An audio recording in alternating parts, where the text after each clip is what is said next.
Good morning, friends and foes. Hey there, multiverse. This is Back of the Cereal Box, the pop culture podcast that celebrates the fun of the Saturdays of our youth. And this morning, it's me and Willow in the virtual rec room, and we are going to be talking about the kaiju that is the weirdest, but maybe one of the coolest ever. And that is King Caesar from the 1974 movie Godzilla versus Mechagodzilla as part of our Kaiju Saturday afternoon series. You don't want to miss it. We're going to do that right after this from the Murdering Crows.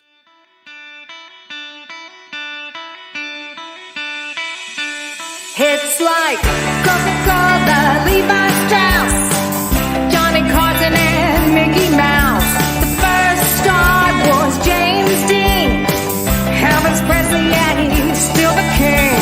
Some things are only imitatable. You can't beat an original. Oh, you can't beat an original.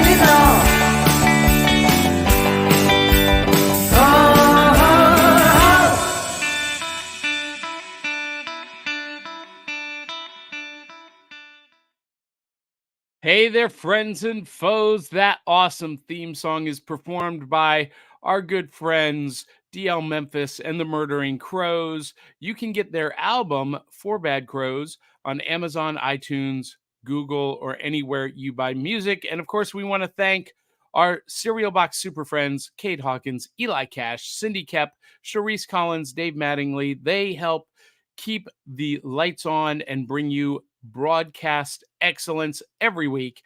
You too can have your name in lights at buymeacoffee.com/cerealboxpod. $1, $2, $5. Buy us a bowl of cereal, a box of cereal, and that would be awesome. Also brought to you by the hit stage review, Beyond Smoke and Mirrors. Go beyond magic, beyond stories, go beyond smoke and mirrors. Now playing at the Palace Theater in Gallatin, Tennessee. Well, friends and foes, multiversal minions, I am your host this morning, John Pica, the prophet of pop culture. You can call me Johnny. And Avengers comic books, Star Wars movies, and Saturday morning cartoons made me who I am today. And this show is all about celebrating the Saturdays of our youth, Saturday morning cartoons, comic books, kaiju movies, all with big bowls of cereal. And let's welcome in our co-host. She's coming to us via the magic of the interwebs from Winnipeg, Manitoba, Canada.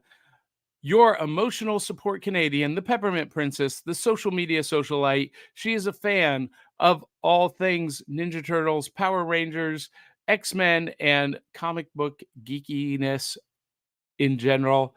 Actress, model, phenomenon, Willow Schuyler. Good morning.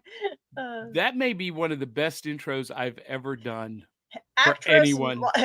Failed actress, I might have. No. There's no such thing as failure. There's no such thing as failure. There's just things that didn't work out at that time. Yeah, true enough. And did you learn something from that experience? That I want a second chance to be on stage. There you go. There you go. You know what you should do now that the show is over and it's in the past? I think you need to go to the director and ask what you need to do. What could you have done differently? I'm going to be going to the studio to pick up my stuff that I left there. Yeah. So, Well, yeah. I think that is a worthwhile conversation to have. Anytime things don't work out the way we want them to, I think it's important that we talk to the other parties involved and ask, okay, what could I have done differently? What can I learn from this? And I think that would be good for you. Yep. Anyway, welcome. It's Saturday morning. We're here to have fun, and we got a fun show in store for you. And the first question I always ask, because we are going to be talking about Saturday morning cartoons, comic books, and especially kaiju movies this morning. We're doing it with big bowls of cereal. So I got to ask, what's in the bowl? That's how we start Saturday morning. When I was a kid, we ran down the stairs, down to the kitchen. We opened up the cupboard and we grabbed a box of cereal. We poured big bowls of cereal, and we didn't have iPhones or tablets at the breakfast table on Saturday morning. So we were reading the back of the cereal box. That was like our newspaper. And there were comics and games and sometimes records and all kinds of fun stuff on the back of the cereal box. But this morning, Willow, to get rid of the taste of the last couple of weeks, the bad experience, I went to a tried and true favorite with a twist. I've been wanting to try this for weeks, for months. I got the Tres Leches Cinnamon Toast Crunch. Now, if you guys have been watching the show, you know that Cinnamon Toast Crunch is like my all-time favorite cereal. And strangely enough, Willow, it is a General Mills cereal. And I've not been kind to General Mills cereal in the last couple of months. But for whatever reason, they can do Cinnamon Toast Crunch exceptionally well. It's really good. And I'm a big fan of Tres Leches cake. Have you ever had Tres Leches cake? Not that I'm aware of. I don't think so. Tres Leches, 3 milks. Oh, interesting. Yeah. It's a really almost a wet cake. Yeah. But when it's good, it's really good. And they use caramel, they use regular milk, and then so they use like a caramel milk, and then like a liqueur, a milk with a liqueur, like a cream. And so anyway, it's really good. This is what's in my bowl. I'm going to be pouring a bowl of it. What's in your bowl this morning? I'm still eating the Tim Hortons apple fritter cereal. So that's got to be almost I think empty I have by enough now. for next week's show until I buy another box. Willow is in repeat mode. You guys, you're not watching an old episode. Willow It is really good though. Like it's definitely one of my favorite cereals. It's definitely on the list of one of my favorite cereals. But yeah, what company makes it? Post. Okay, listen, Post and Kellogg's are fantastic. Post is when it comes to like specialty cereals, I think they are the top of the heap. They're the ones. Sorry, go ahead. They're the ones that did the chicken and waffles that I was raving about last week. But yeah. You were going to say, do you... I feel like Post likes to reuse and rename their cereals. All of them do that a little bit. Post does the waffle crunch, which is unreal good. Post also is multi-meal. So the bags of cereal, those are actually manufactured by Post. And the Waffle Crisp is the multi-meal brand, one of my top five. All right, so this is a live taste test. Tres Leches smells delicious. When I opened that box, I was like, oh. All right, here we go. First bite.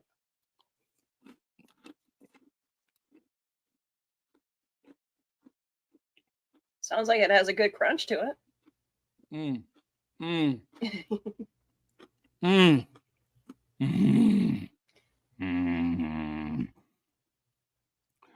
See the pyramids along the Nile.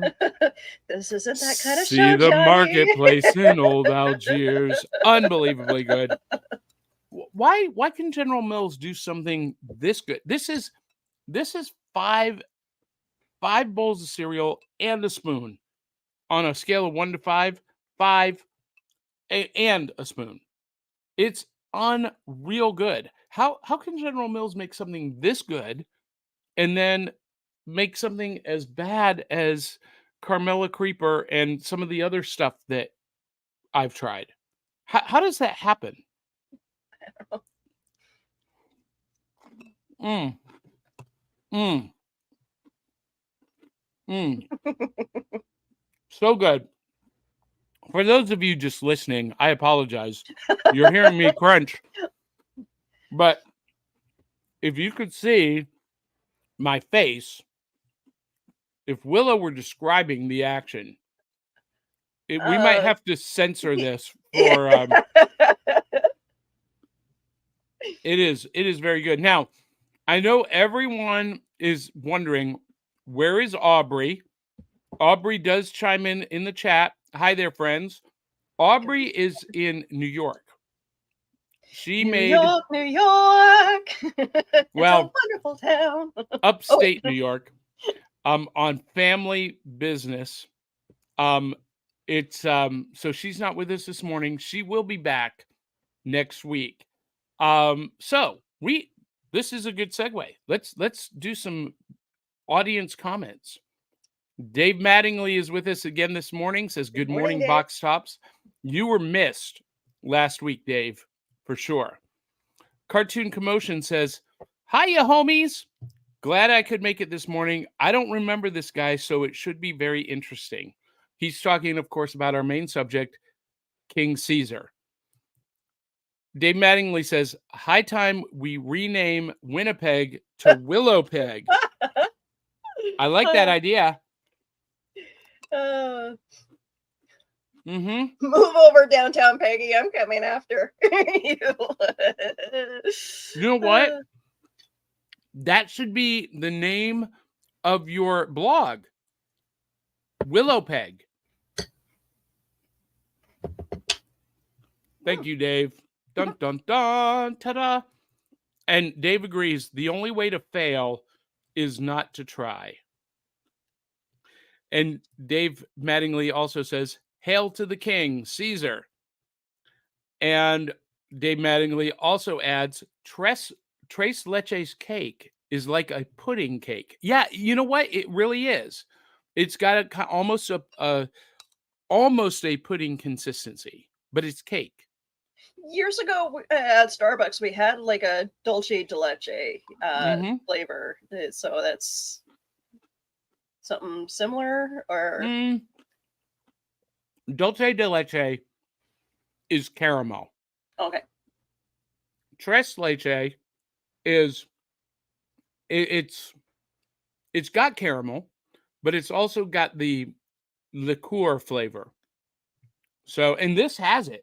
I mean, this tastes just like Tres Leches cake. It's, again, how can General Mills get this so perfect?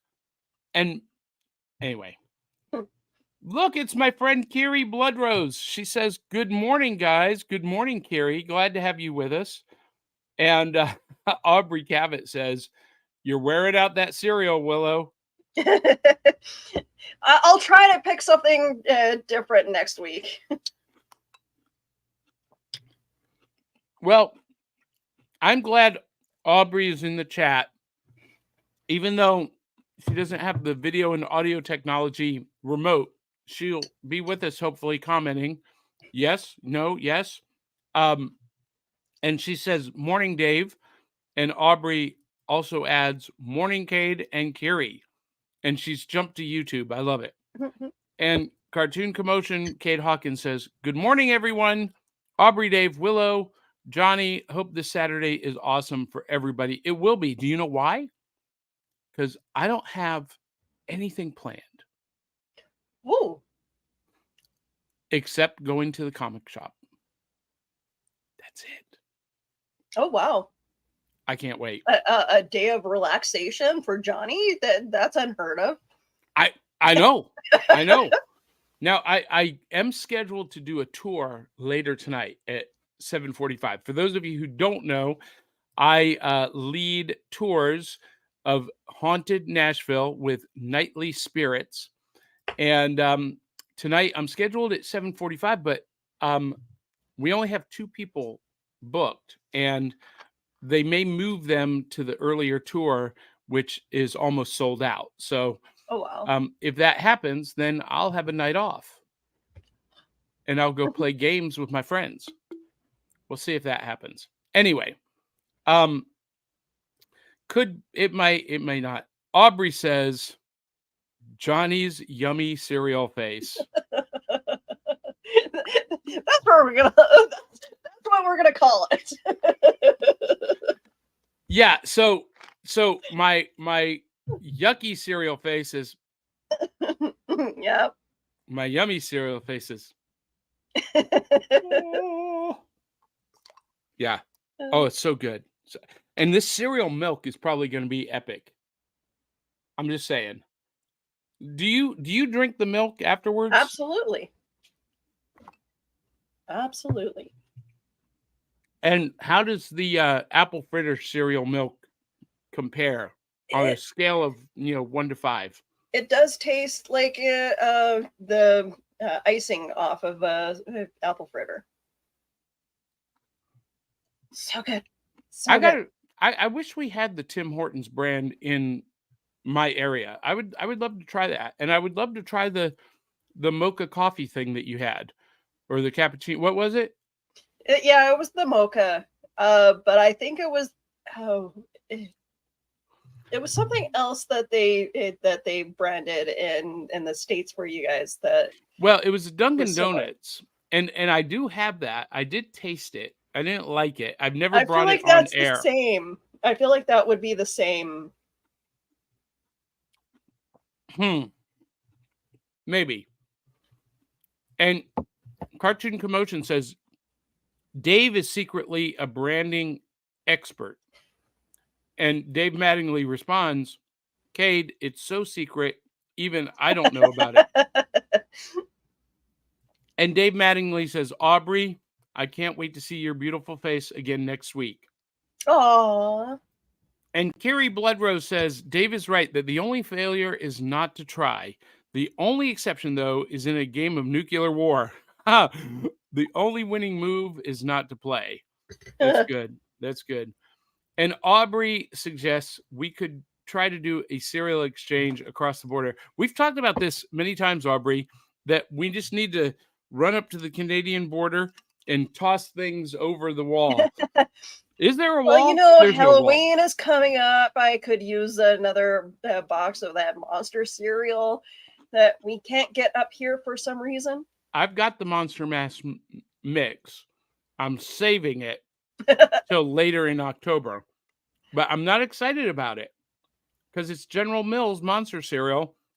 And I've not been... The only one that I've liked in recent years, I did like Blueberry, and I do like Count Chocula. It's kind of hard to mess up chocolate cereal. But no, Aubrey, not Aubrey. Other co-host sent me a bunch of cereal last year.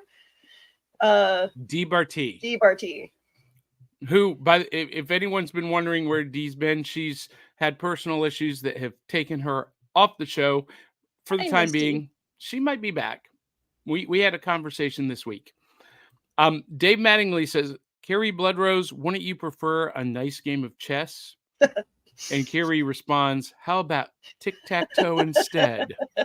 Do you know what that reference is, Willow? I wish I did. It's a movie starring Matthew Broderick from the 80s called War Games. And the computer becomes, the AI becomes sentient. Oh, interesting. And they have that exchange. How have I not seen it? Maybe I have seen it. I just don't remember watching it. But okay, guys, here's a confession. I have a huge crush on Matthew Broderick. I've had one since the 90s. I find him extremely adorable. Well, he does have, a baby face. He's like 85 years old, but he still looks like he's 40. I've been watching Only Murders in the Building, and he makes an appearance in this season. So we've not started season 3 yet. Love 1 and 2. So I'll keep my mouth shut for the rest of the day. This is one of those shows where Hollywood celebrities caught on to this show, and they're all dying to make guest appearances. What, Meryl Streep is in it, and some other big name stars make cameos. So love it, love it. Oh, look here, Blake Wilson joins us and says, "Good morning, Vietnam." Different show, Blake, but we appreciate your enthusiasm. Yeah, so Dave, you missed last week. I did a live taste test of Carmella Creeper. So Dave Mattingly says, "Willow, there's a new monster cereal, Carmilla Creeper." I tried it. I definitely want to try it. You do want to try it? I want to try it. Like I love the blueberry. I know. Like at one point, I swear Canada would get these cereals when I was a kid, and I remember blueberry and I remember Count Chocula. Yeah, Count Chocula is great. I like blueberry. I wasn't impressed with Frankenberry. Frankenberry kind of tastes like cardboard. Dave, I did not like Carmella Creeper. You can have the box. I'll send it to you, Willow. Sure. Send me your address. And Dave Mattingly says, "My favorite monster cereal has always been Frankenberry." See, I just, I don't know. Maybe I need to go revisit it. And Dave Mattingly also says, "Broderick is definitely a cutie." He is. And Dave, I know that last week you were volunteering at a cybersecurity conference. Dave Mattingly is a cybersecurity expert, former rocket scientist, and cybersecurity expert today. And I know that's why you weren't with us last week. Definitely a guy you don't want to mess with. That's right. But here's the magic of the internet, Dave. Last week's episode is available on demand on Facebook and YouTube. You can watch it at any time. Dun, dun, dun. You're welcome. All right. So it is time for the second part of our Saturday morning ritual. And when I was a kid growing up, we would run downstairs. We would pour the bowl of cereal, or if you're like me, I would pour the cereal into a gigantic bowl so that I didn't have to reach into the box and root around for the prize inside. This is something, Willow, that today's kids, they just don't understand what they're, and what happened to my loot. Oh, there it is. It fell out of the box. Yeah. So today's kids, they just don't understand how special reaching into the box of cereal and pulling out the prizes really is, because they don't package toys in cereal anymore because of liability and litigation. Government spoiled it for everyone. I'm not a fan. I'm not a fan. All right, but I'm going to reach in and I'm going to pull out something I'm super excited about. Not one, but two of the brand new 50th anniversary World's Greatest Superhero Megos. Holy I think, now I've shown some of these before. When I was a kid, in 1974, when I was a kid, Megos were the rage. These are 8-inch fully articulated action figures with cloth costumes. And about 3 years ago, Mego came back. The last Mego was released in 1981, maybe 82. But last year they came back. And Walmart and Meijer stores are carrying the 50th anniversary. There's an entire line of, Superman, Batman, Robin, Aquaman, Shazam. The new wave just came out with Reverse Flash, Riddler, Joker, Penguin, and Green Arrow. Now, Green Arrow, all of them are hard to find. These are hard to find. And, I've lamented about this a lot. Walmart and Myers continue to frustrate me, and Target to some degree as well. 46% of the toy consumer marketplace, the buyers, are adults my age buying for themselves. 46%. And yet, big box retailers like Walmart, Target, and Meijer refuse to embrace that market and stock product on a regular basis. They'll get them in and they'll sell out in a day and you'll never see them again. Yep. Never. They never reorder. They never restock. And yeah, it frustrates the fire out of me. And you know, when I was a kid, we would go into the department store and the toy section would be sealing the floor. One aisle was Star Wars. Now it's, you know, and granted, Star Wars as an IP is as big as it was when I was, you know, in elementary school. But today, there are pegs that are sitting completely empty. Then there are other, you know, figures that are what we call peg warmers. They've been there for months and no one's even looked at them. And you know, they're destined for clearance, but the reason they're destined for clearance is because nobody wants them and they're all waiting for them to go on clearance. But so anyway, took me 3 months to find these. Every Walmart and Meijer I could go into, I would go, and this week, lo and behold, there they were. It was like a light from heaven. Oh, now they did have Joker and Penguin. I did not pick those up because look, they're $19.95 each, which actually is a really good price for these 8 inches, cloth costumes, fully articulated, beautiful artwork on the boxes, fantastic packaging. And when you consider that the Star Wars Black Series figures and the Marvel Legends, you know, 6-inch figures are now $34. That's insane. It's that way up here too. Like, where, like, being a nerd is expensive enough. You guys are gonna force us to spend that much.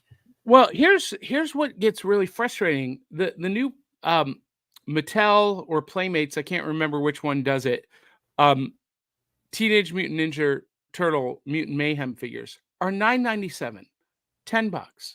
Yeah. And that's about what they should be when you consider inflation and whatnot. Because when I was a kid, a Star Wars figure was $2.50.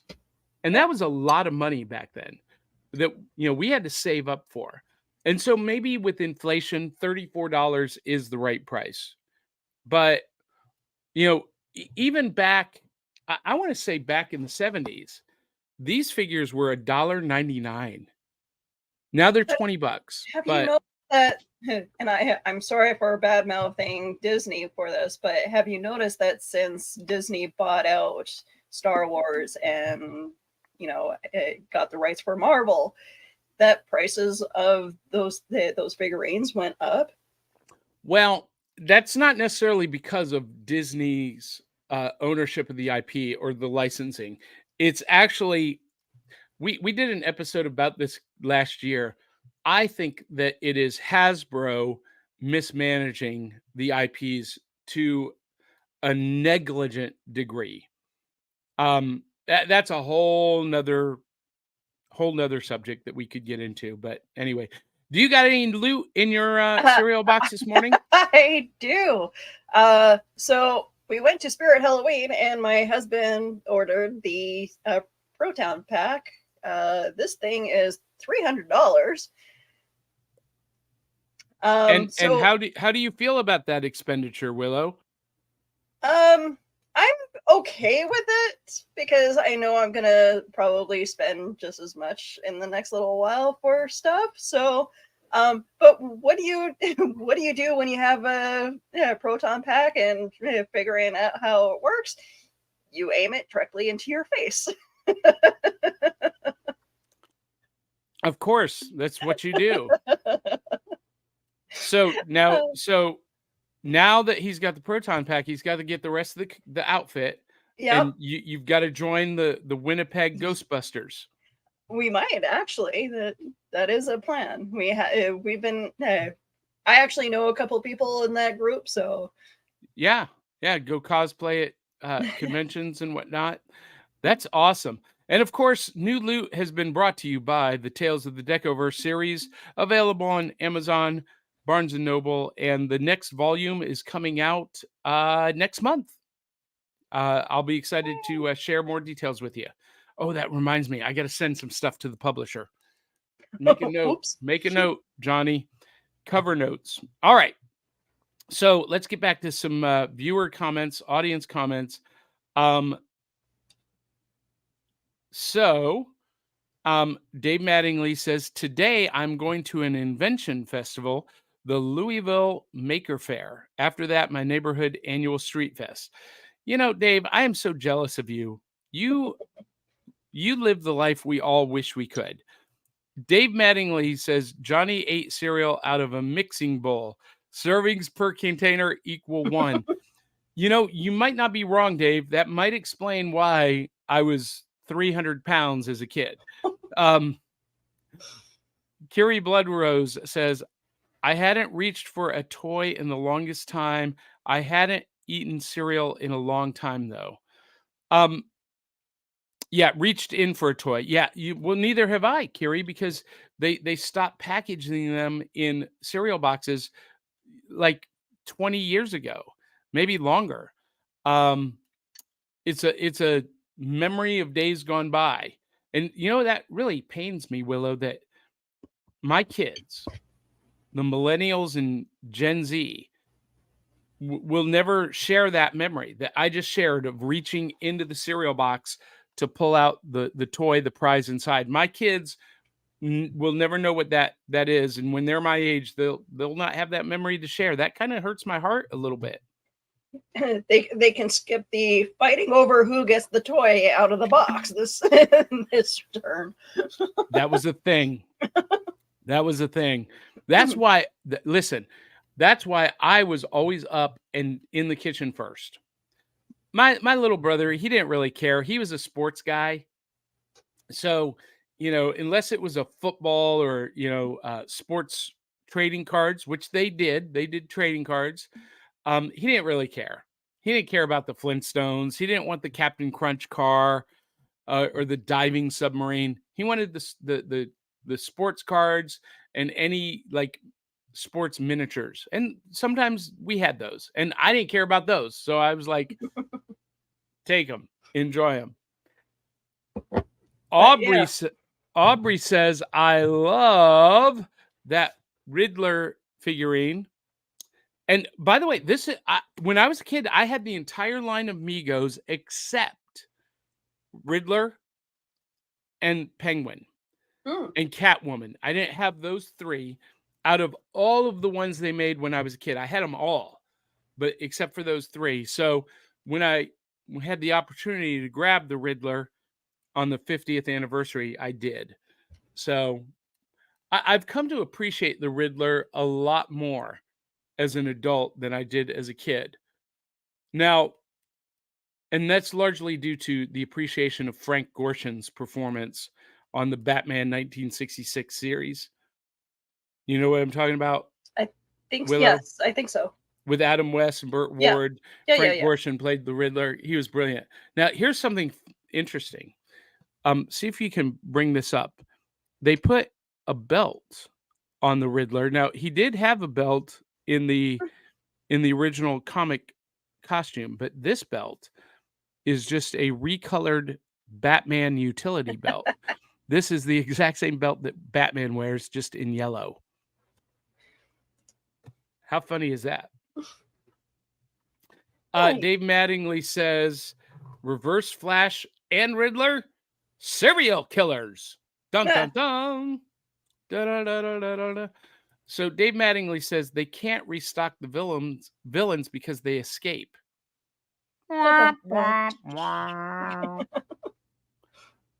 Aubrey says, So cool cosplay devotion. Talking about the Ghostbusters pack. More like obsession with Ghostbusters in this house. It's all right. Join Ghost Corps, join the cosplay group, and travel the world. Dave Mattingly says, warning, do not stare directly into Proton Pack with remaining eye. Handed most powerful weapon in the universe. It stares directly right into the hole. So Dave Mattingly reminds me of something that I always forget about. That John Astin, who played Gomez Adams, also played the Riddler in the Adam West series. You know, I find it funny that fans today get all upset when we talk about recasting characters with different actors. John Astin played it for one episode, played the Riddler for one episode. He filled in because Frank Gorshin wasn't available. And you know what? I don't remember as a kid getting upset at that. He does an amazing job in everything he did, though. Yeah. Well, and that Batman 1966 series, they had 3 different women play Catwoman. Lee Merriweather, Ursula Andress, and Julie Newmar. No one ever complained because all 3 of them were. Anyway, Aubrey says, so cool. Thank you, Aubrey. All right, we are through our audience comments, which means, Willow, it is time for our main topic. It is time for Saturday morning Kaiju Matinee, brought to you by Nightly Spirits, nightlyspirits.com. We operate haunted ghost tours in 17 cities around the country. You can use my promo code JohnP667, take 10% off your booking, and they are the sponsor of our Kaiju Saturday morning. And I shared this with you again, Willow, but for those of you who are new to the show, I loved watching Godzilla movies on Saturday afternoon in Cleveland, Ohio, WUAB channel 43. Godzilla movies were hosted by super host Marty Sullivan, and that he was my introduction to this crazy world of kaiju movies, and it's started a love affair that has lasted to this day. And it is my guilty pleasure if I have the choice, like between a modern contemporary blockbuster or a classic Godzilla movie, I'm always going to choose that classic Godzilla movie. It's like, for me, it's like that old blanket that you love to just wrap around yourself on cold days. You know what I'm talking about? Yeah. And so this morning we are talking about one of the weirdest, but maybe coolest Godzilla allies, the dragon lion dog King Caesar. Now, Willow, I don't think you were familiar with this character at all. No, I'm not at all. I don't think I have watched this one in my science class. Okay. So I did send you a link to the free dubbed version. Did you have a chance to watch it this week? I was trying to, but for some reason it wasn't working on my phone, but I did find one on Roku. Okay. So 1974, Godzilla versus Mechagodzilla. And this movie introduced Mechagodzilla and King Caesar. Now, the plot was pretty simple. Once again, there was an alien race bent on, dominating the globe, taking over Earth. So they built a mechanical robot Godzilla. And at first, when he first appears, he's got the Godzilla skin on. And throughout the course of the movie, they discover that it's a robot. And apparently, Mechagodzilla defeats Godzilla. And now he's on a rampage. And the there's a woman who what was her name? From the Azumi royal family of Okinawa. She sings a song which went on entirely too long. It was pretty, but it was like 5 minutes long. She sings the song to awaken King Caesar, because King Caesar is there's two pieces. There's a mystical statue and the song, and King Caesar hibernates as kind of he's a golem basically. He hibernates in this island cave on Okinawa, and when they sing the song, he comes alive. And so she sings the song, he comes alive to go fight Mechagodzilla, and does pretty well, does okay, but eventually Mechagodzilla even overtakes King Caesar, and Godzilla returns healed and pissed off. There's this moment where you see Godzilla's face rising above the hill, and he's clearly ticked off. He's like, this ends right now. And so the two of them team up, and once again, just like when we talked about Godzilla and Jet Jaguar, it's like a WWE tag team, but this time it's a handicap match because it takes both of them to barely defeat Mechagodzilla. I mean, they just barely squeak out the victory. Godzilla also has this weird ability that shows up out of nowhere, where he can magnetically bring Mechagodzilla to him and hold him until you know what? So the hell out of him. So okay, this is hysterical. Yeah, he electronically charges his body. He absorbs the radiation, and his whole body becomes magnetic. Which, you got to give it to Godzilla that he had the foresight to say, "Oh, this is a mechanical robot made of metal. I know how to make myself magnetic by absorbing the electrons and supercharging my radioactive body." And so, the radio towers come flying and attach to him. And then, Mechagodzilla is trying to fly away, and he pulls him to him. And did you notice that when Mechagodzilla comes to Godzilla, the radio towers are gone? It's like someone forgot, oh, wait, he attracted them earlier. But, I loved this movie as a kid. And I love the concept of King Caesar. I'm going to say that out of all of the Godzilla movies that I love and remember fondly, this one might hold up the least. Because I feel bad that I'm about to say this. They did a great job of really establishing the power and the threat level of Mechagodzilla.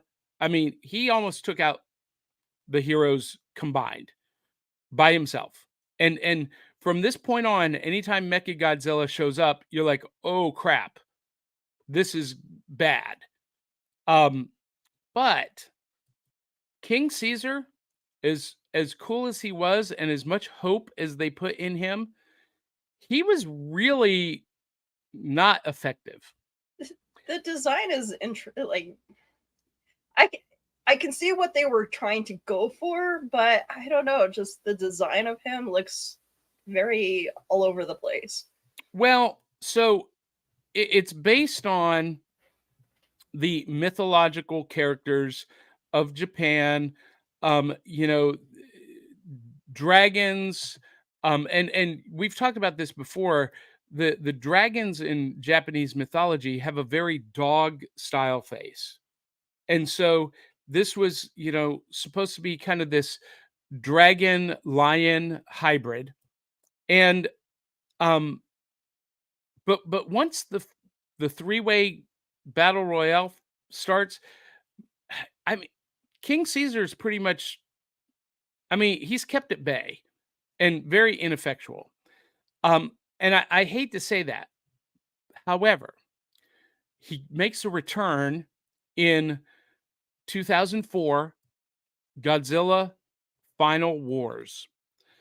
And in Final Wars, he they modify the costume a little bit. He's got this chest piece, which I think looks a little bit like a brassiere. I'm just saying. They had all these years to perfect his design, and that's what they come up with.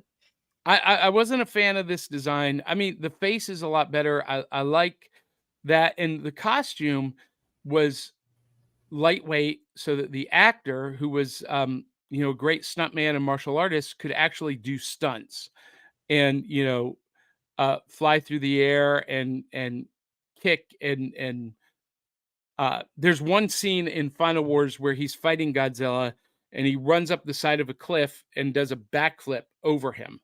It was great. It was great. And in Final Wars, King Caesar is bad to the bone. And we really see what his potential is. Mhm. Now, I had no idea about this, Willow, until we started posting promos for this episode. I had no idea how popular this character is. Hmm. He is beloved by the Godzilla fandom. And, more so than Jet Jaguar. Jet Jaguar, I felt like, was incredibly effective and incredibly cool. And King Caesar, I just felt like he was an assistant to Godzilla at best. But here's what I love. This is how you can tell that a character has captured the imagination of fandom.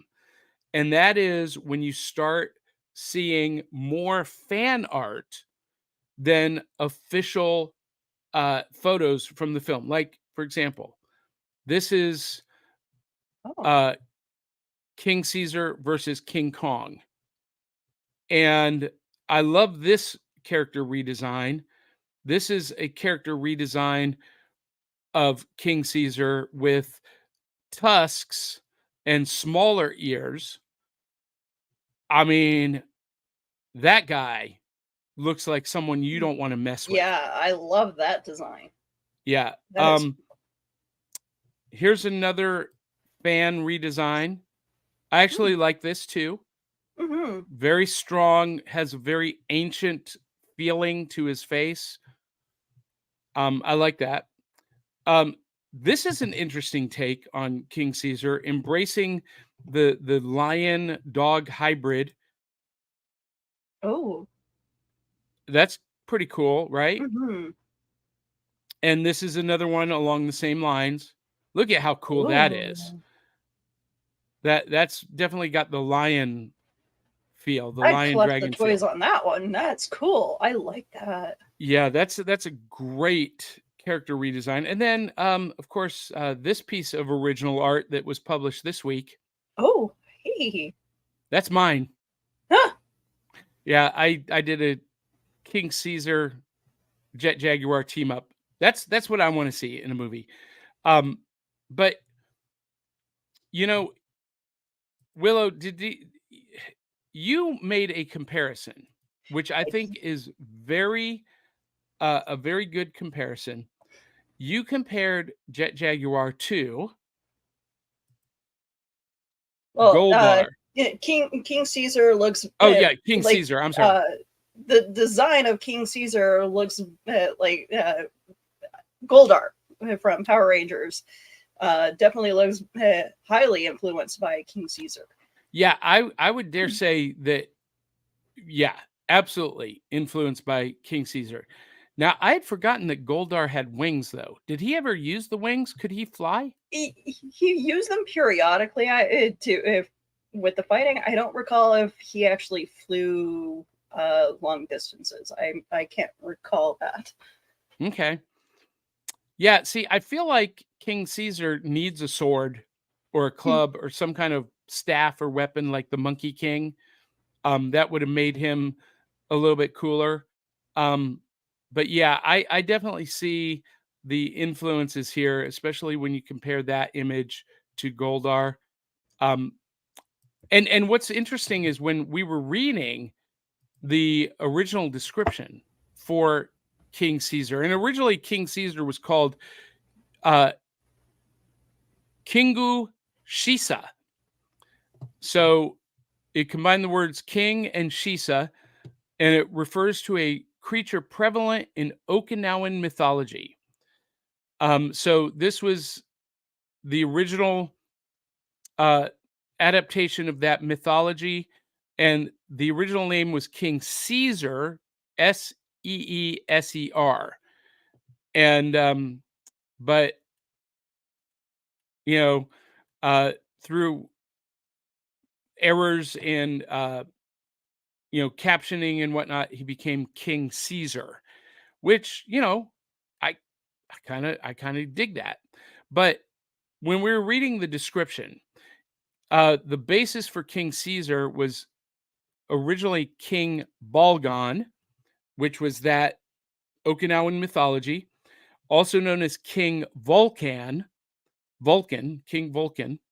And he was the one featured in the early draft of Godzilla versus Mechagodzilla. And King Balgan was described as having a body which glows a bronze color, golden scales, and dog-like ears which can pin back or perk up, which to me sounded remarkably like the description of Goldar. Mm-hmm. So Goldar is obviously influenced by King Caesar, but also playing into that Okinawan mythology of King Vulcan.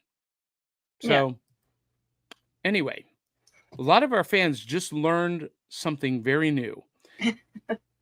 And the actor who was in the suit was Motokuni Nakagawa, who was a veteran Super Sentai actor. He also portrayed Monster X and King Ghidorah. So, dun dun dun, the more you know. So, Willow, your thoughts, your impressions of this character and Godzilla versus Mechagodzilla in general.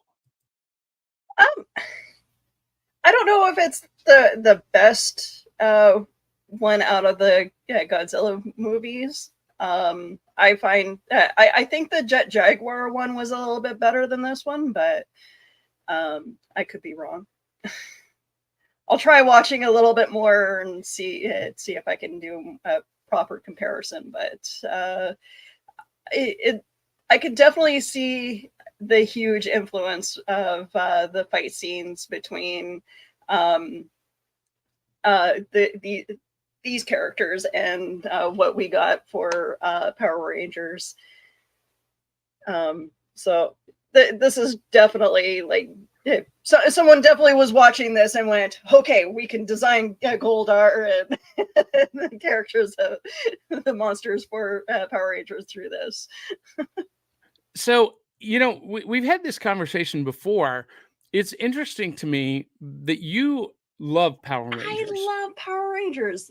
But when you look at the original inspiration from the Godzilla and the Kaiju movies from the 50s through the 70s, you're not so much a fan of that. I don't know what it is. I'm just like, I love Transformers. I love Power Rangers.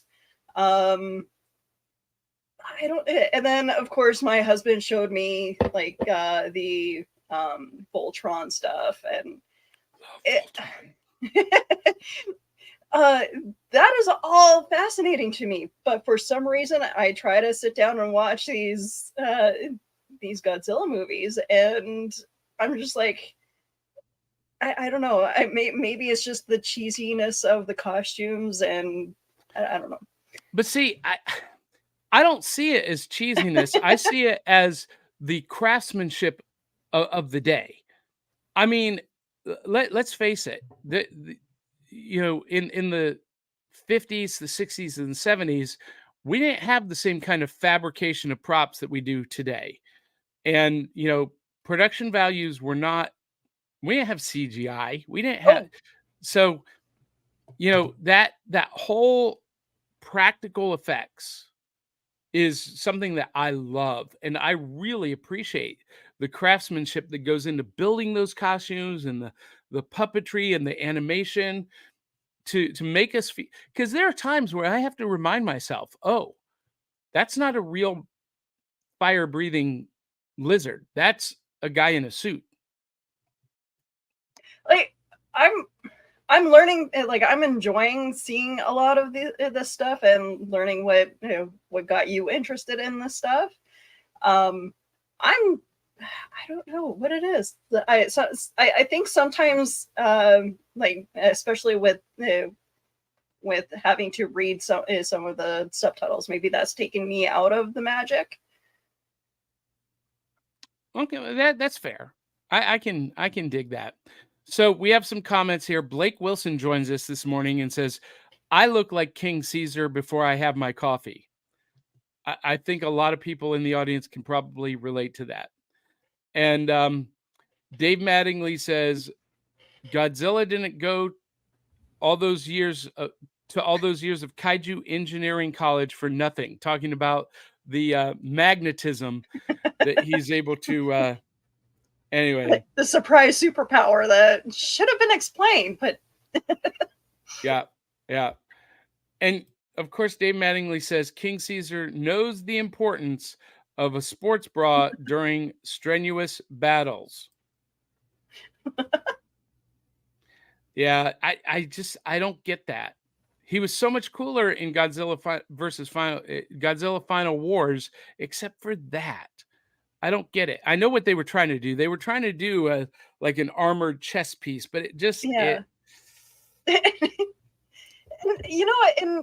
some of the pictures that you have of the fur, it kind of looks like he should be on fire, but I don't know. I love the right here. It looks like he's kind of like a poke. If they were to design them like Pokemon now, his fur would be fire. That's an interesting take. That's okay. Let's see it, folks. I want to see fan renditions of these characters.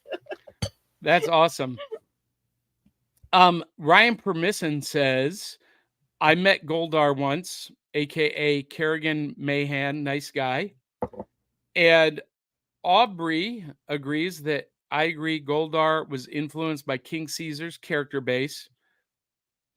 Dave posted some links for us to check out later. We'll if you're in the chat or if you're watching this or listening to this later, you can click on those links in the chat, and you can trust links from Dave Mattingly. He is a cybersecurity expert, so nothing that he posts is going to take you to any spam. And Ryan Permisson says, "It's Power Rangers made our childhood in the 90s different generations, Johnny."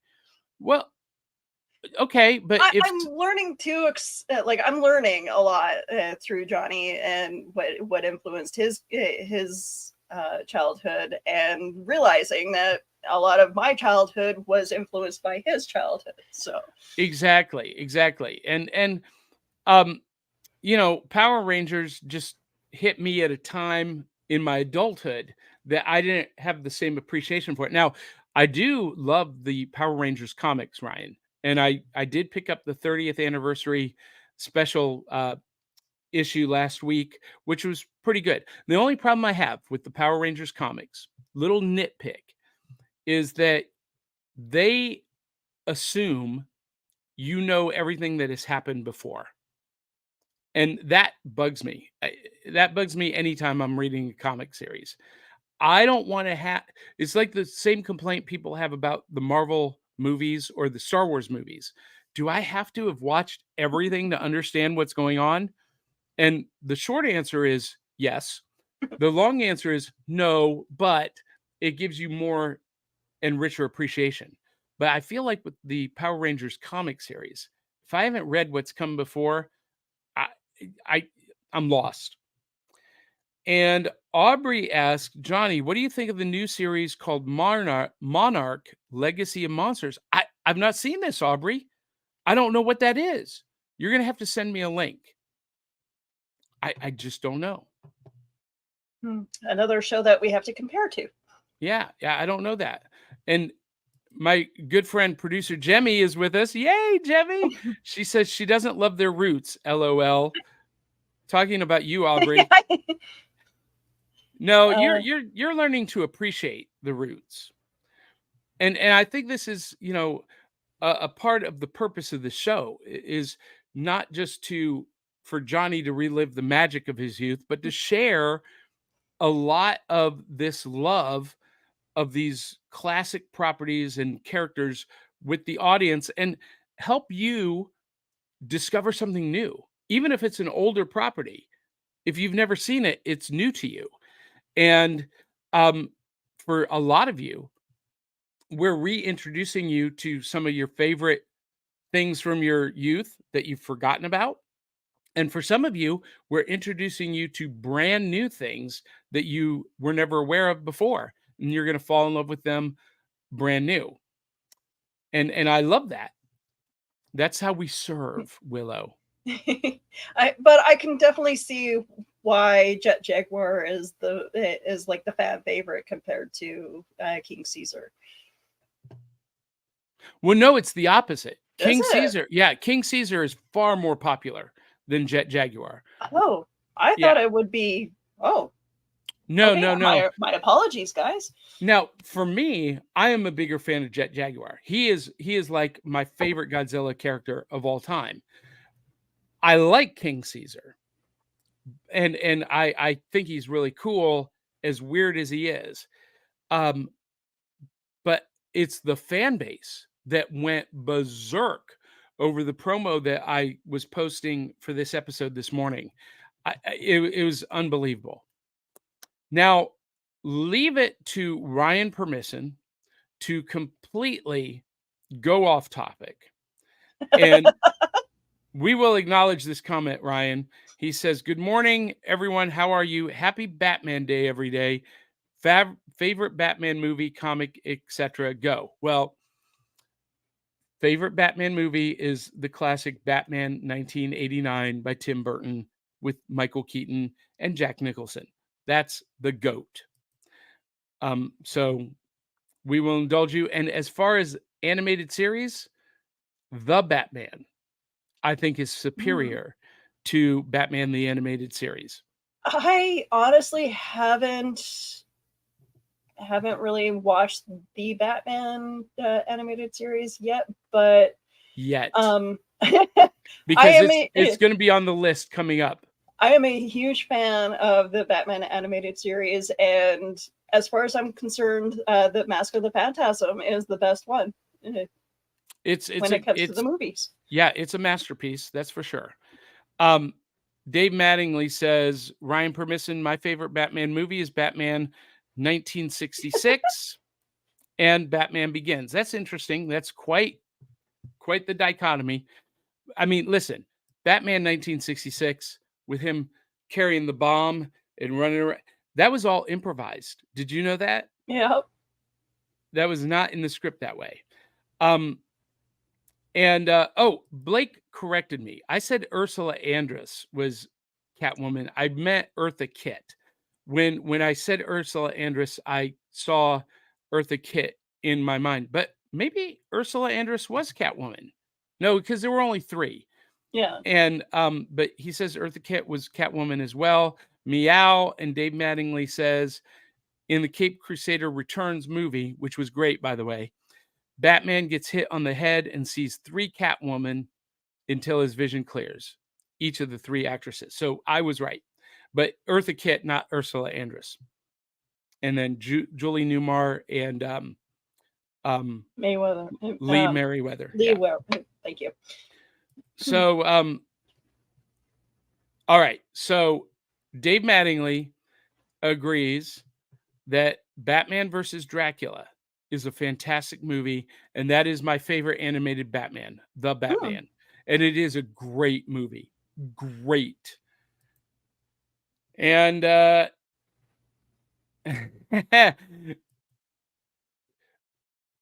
producer Jemmy says, Johnny, you are the busiest man I know in entertainment. How in the world do you have time to watch all this stuff? Please guide me, oh wise prophet. I need more kaiju in my life. So here's what it comes down to. This is a pro tip for everyone. I schedule everything weeks, even months in advance. And I actually schedule time for leisure. It's on my calendar.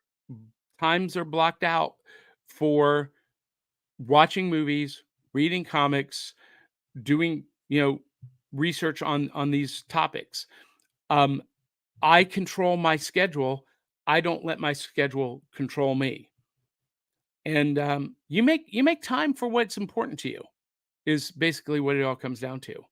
And my relaxation, my leisure time, the art I love, the entertainment I love, the music that I love, the TV shows and movies that I love, those are important to me. So I make time, I schedule specific time for them. Dun, dun, dun. You're welcome. And I do not schedule my life as well as you do. So if you were to look at my calendar, Willow, it literally is blocked off from morning to night in half-hour and hour increments, sometimes 2-hour increments, and each block has a label. And I only do in that block of time what is in that label. And that's during my work day, that's during my after work, leisure time. Today is unscheduled, which is rare. So I'm going to just enjoy a rare unscheduled day. That happens. I even have time scheduled on my calendar, Willow, to just sit and think. It's called dream time, dream session. And I just sit and I just think and dream, and I'll have my notebook beside me and I'll write down random ideas. I learned that from Henry Ford. Henry Ford did that. He would block out every day 3 hours to just sit and think and come up with new ideas. Interesting. Yeah. Yeah. And Dave Mattingly agrees. Exactly. My calendar, my phone, and my email are not the boss of me. And Aubrey said, found the direct link from YouTube. For what? I don't know. For what she was recommending us to the Legacy of Monsters. Okay, so Dave Mattingly says, set after the battle between Godzilla and the Titans, Monarch Legacy of Monsters follows one family's journey to uncover its buried secrets and a legacy linking them to Monarch. This is new to me. This is something new to me. Send me that link, Aubrey. I want to check that out. And of course, leave it to Ryan to totally derail us. And now everyone's talking about Batman. Ryan Permisson, favorite Batman, 1989, favorite comic, Batman, the Black Mirror. I don't read Batman comics. Well, I take that back. I read World's Finest by Mark Waid and Dan Mora. But I think DC relies way too much on Batman. Every month they have 24 Batman comics, different titles come out. Thank you. What? You said it. No, I think DC relies too heavily on Batman and Superman. Well, there's only two Superman comics, but Batman every week there's between 5 and 10 brand new books on comic shelves. How can anyone keep up with that? There needs to be one Batman book, period. Anyway, I'm off my soapbox. But you know what we really need? You know what I really need, Willow? What do you need? I need a King Caesar comic. And you know what? There is one.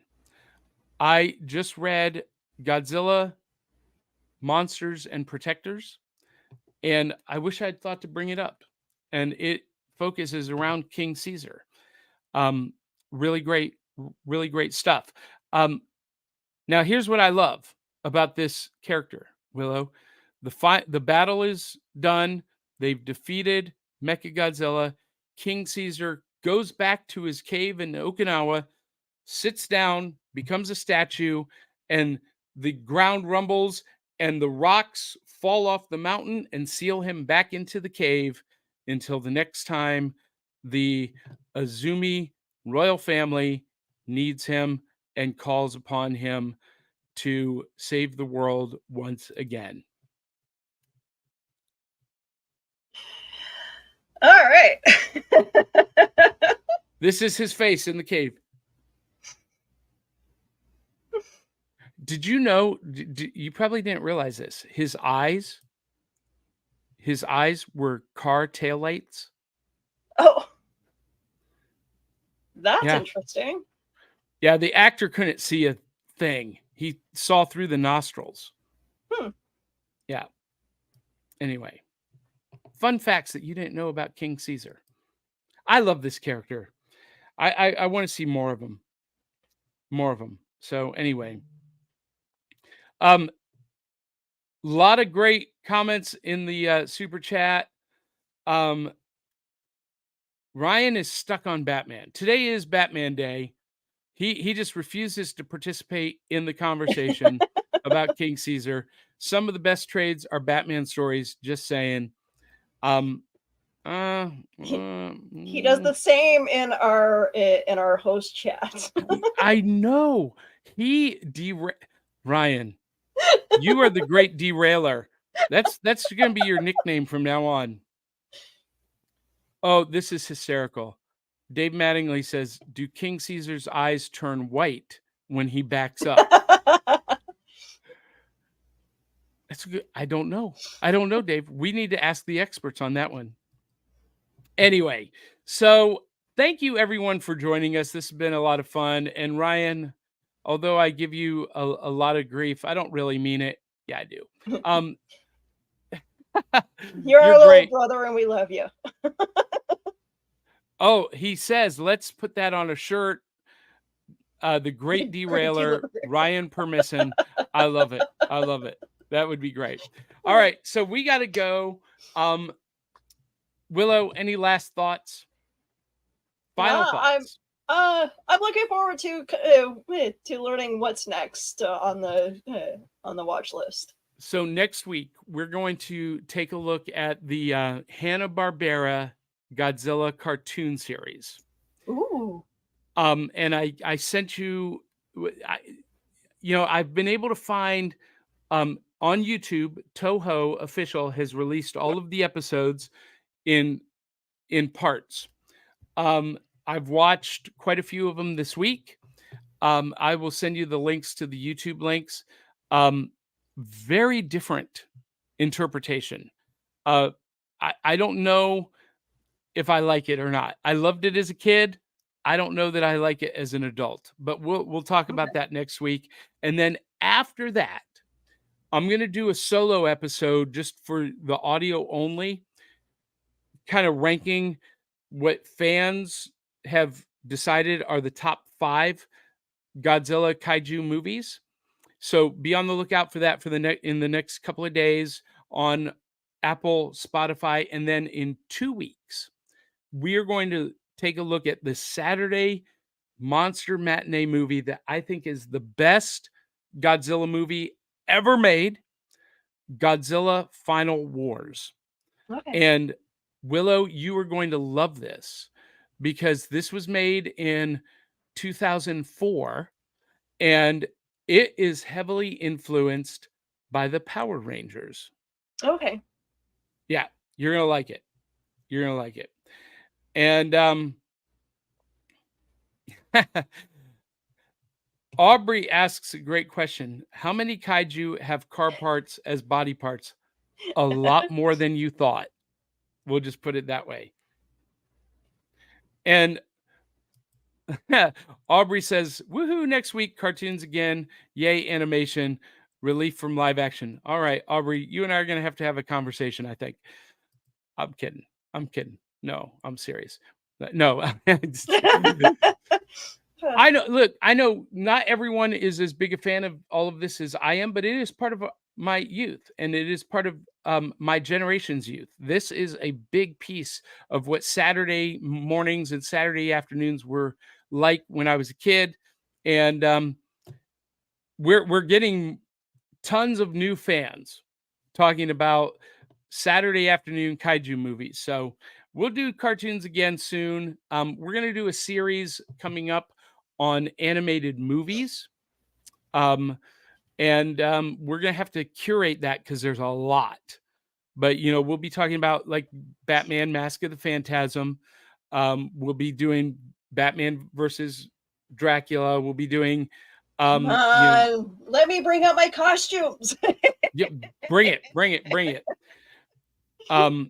Yeah, so we'll be doing all of that as well. And coming up probably after the first of the year, we're going to do the weekday shows. So like G.I. Joe, Transformers, He-Man, She-Ra, that. Alpha Nerd is wondering, when are we going to cover Reboot? Ugh. I think I'm going to have to do a Canadian show special one of these days. Reboot technically was created in Canada. Yeah, and my son even watched that. I wasn't a big fan, but again, it was a different time of my life, so maybe I'll like it more watching it. And Tony I says, if you watch Final Wars, you should watch Tokyo SOS first. It is a 2-part movie. I recently saw Tokyo SOS again in the movie theaters. It was a Fathom event. Yeah, so I can see that. And Aubrey says, ooh, yay, costumes. More fun, spooky season is upon us. Yes, it is officially Halloween season. So Break out those costumes, post them on our Facebook page, on our group. Let us know what costumes you're getting into. Willow, where can people follow, find, and support you this week? All right, so tonight I get to go see George Canyon at Club Regent. I was fighting the Ticketmaster for a couple of months for these dang tickets. So yay, I get to finally see him. And tomorrow, me and Kale are touching on the lost colony of Roanoke. So there's no A. It's Roanoke. See, I'm sorry. That's all right. You're going in Canada. Phonetics here. You're in Canada, eh? It's not like it should have that E. It's a silent E. Silent E. Roanoke. Okay. Sorry about that. Fascinating Roanoke. story. Willow wants to know about the lost colony of Roanoke. And if those of you in the chat want to join us, please feel free to chime in on the chat for that.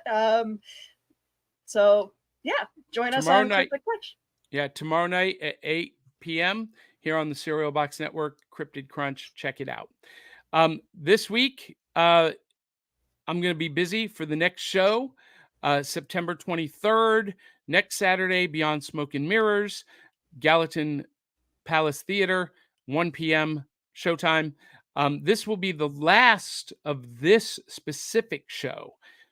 We have more shows after this, but after this September 23rd show, we move into October, and it becomes Beyond Smoke and Mirrors Haunted. Dun, dun, dun. And, of course, you can find out more at johnnybeyond.com. Follow me on all of the socials, and more importantly, follow this show at backofthecerealbox.fun. Like this show, comment, post a review on the different platforms. If you're watching it on video, whatever platform you're watching, subscribe, click the notification bell so you never miss an episode. And of course, if you like the show, make sure that you contribute at buymeacoffee.com/cerealboxpod. 1, 2, 3 bowls of cereal.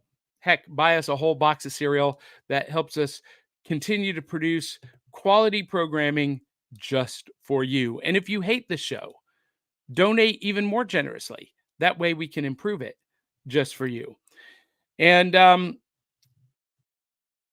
we're gonna save those. So Alpha Nerd asks, if you are going to do weekday shows, then is Galaxy Rangers on the list? It hasn't been, but now that you mention it, maybe it will be. All right. Well, that is it for us this week. Thank you guys so much for joining us.